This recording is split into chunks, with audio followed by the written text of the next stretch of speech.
বেশ কয়েকদিন ধরেই ভাবছিলাম যে কোনো পাঞ্জাবির উপরে আমি হচ্ছে কলকা দিয়ে ডিজাইন করব। তো দেখো যেই বলা সেই কাজ। তো আমি সেদিনকার ক্লাসে গিয়েছিলাম, তো গিয়ে দেখি একটা দিদি পাঞ্জাবি নিয়ে এসেছে। তো পাঞ্জাবিটা না পুরো নতুন ছিল, আর হোয়াইট কালারের পাঞ্জাবি, আর হোয়াইটের উপর যদি মানে রেড কালার বা ইয়েলো কালার দিয়ে করা হয় তো কেমন লাগবে জিনিসটা বলো। তো দেখো সেরকম টাইপেরই একটা রেড কালার দিয়ে হচ্ছে কলকা ডিজাইন করছিলাম। তো এই ডিজাইনটা হচ্ছে আমার স্যার বলে মানে তুলে দিয়েছে, আর আমি হচ্ছে পেন্টিং করছিলাম।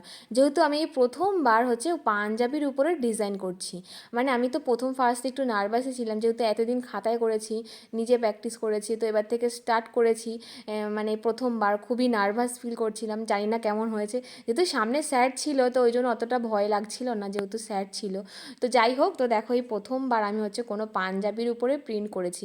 এমনি টুকিটাকি করেছিলি এটা ওটা, মানে এটা ওটার উপরে করেছি, তো সেরকমভাবে নতুন পাঞ্জাবির উপর করা হয়নি। এই প্রথমবার আমি হাত দিয়েছি নতুন পাঞ্জাবির ওপরে। সবাই কিন্তু কমেন্ট করে বলবে যে কেমন হয়েছে। তো আমি এবার ঘর থেকে ভাবছি যে স্টার্ট করবো এরকম পাঞ্জাবির উপর ডিজাইন করা। তো যাই হোক, তো দেখো পাঞ্জাবিটা আমি করছি, অনেক নার্ভাস ছিলাম জানি না কেমন হচ্ছে। তো তোমরা কিন্তু অবশ্যই কমেন্ট করে বলবে যে পাঞ্জাবিটা কেমন হয়েছে। আর পাঞ্জাবিটা না পুরোটা হচ্ছে মানে কমপ্লিট করিনি, যেহেতু একটুখানি টাইমে ক্লাসটা ছিল, তো ওই জন্য অল্পটাই হয়েছে, বাদ বাকিটা হচ্ছে এখনও ফাঁকা রয়েছে। তো পুরোটা কমপ্লিট হলে তোমাদেরকে দেখাবো। তো যাই হোক, ভিডিওটা আজকে এই পর্যন্ত, সবাই ভালো থেকো।